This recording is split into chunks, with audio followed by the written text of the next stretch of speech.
for your advocacy, especially on the Barrie line, which just happens to come through Aurora and Newmarket, but I know right across Ontario, and we're really excited to see what's happening in our neck of the woods. And I know before this is where I give my staff gray hair, because I immediately go off message and ignore the remarks in front of me. But I just wanted to touch on what Minister Chan was talking about, and I'll leave you with a homework assignment.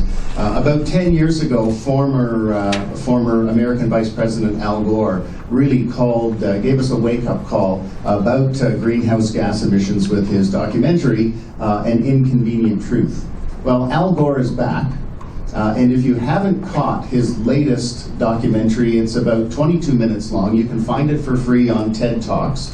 But Al Gore is much more optimistic because of the incredible things that have been happening right around the world to move away from fossil fuels and cut greenhouse gas emissions.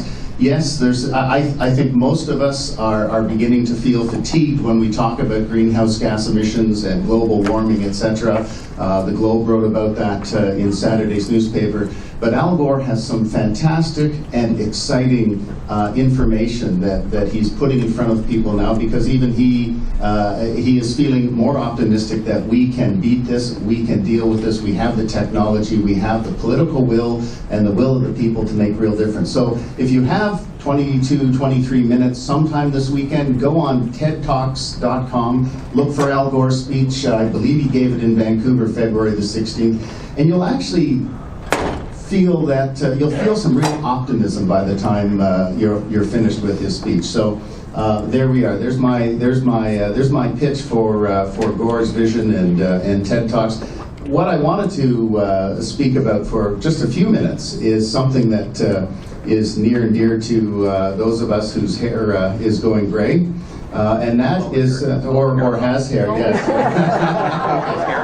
whose hair has gone gray, and that's really it's something that's critically important. It's about securing and strengthening retirement security for Ontario workers in the future. And I know there's always some tension between between government and business, and that really is part of the critical role. One thing you learn very quickly as when I was a municipal councillor and now in the legislature is that as a business person, I was focused on the next quarter. What's our performance? Are we going to make our bosses happy? When you're in government, of course, you worry about the next 4 years, but really our focus is also the next 20 years, the next 50 years. How do we build a sustainable province, or in the case of municipalities, sustainable municipalities, and we have to think 20, 30 years out. And I think that's the thinking, that is the thinking really behind strengthening retirement security, because we know the statistics tell us the vast number of Ontario residents are not prepared for their retirement.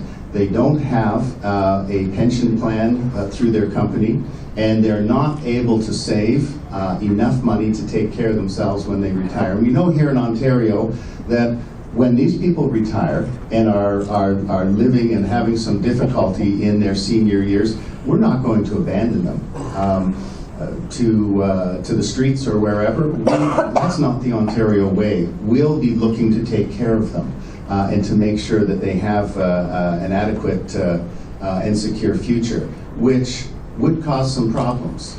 So this is why we cycle back to strengthening retirement security. The Ontario Retirement Pension Plan will help close that savings gap for millions of people, as I said, who lack the security of a workplace pension.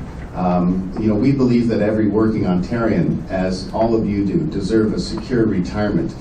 Two-thirds, as I said, two-thirds of Ontario workers do not participate in a workplace pension, and without action today, many of our workers will retire in the future without security, and that would cause real problems for government of the future, for business of the future, for all taxpayers in the future. So we have to take action today.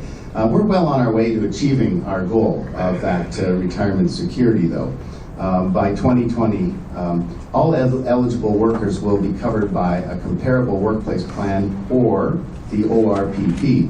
To ensure a successful and smooth implementation, the Administration Corporation will launch the employer verification and enrollment process by 2017, with employer and employee contribution collections beginning in 2018. I've met with my chambers of commerce, and we've heard from chambers across the province and the Ontario Chamber and multiple stakeholders, and we understand the concerns of small and medium and large corporations, and we're listening. I take comfort in the fact that the Conference Board of Canada did a very deep analysis of the ORPP, and its estimate is that the impact on employer payroll costs from the ORPP would be in total almost entirely offset by the expected reductions to employment insurance and WSIB premium rates. So the government is also helping to strengthen and modernize workplace pension plans with several measures, including reviewing the current solvency funding framework for single employer defined benefit pension plans and consulting on a proposed regulatory framework for target benefit multi-employer pension plans. And we've heard the business community. It's also expressed its need for additional time, and that message, as I said, we've heard loud and clear by providing employers affected by the ORPP with more time to make the technical changes required. This ensures the province's commitment to supporting a smooth and successful implementation of the ORPP. The additional time will also enable national discussion on the CPP enhancement process. Ontario remains committed to finding a solution that allows the needs of Ontario's employees to be met under a national framework.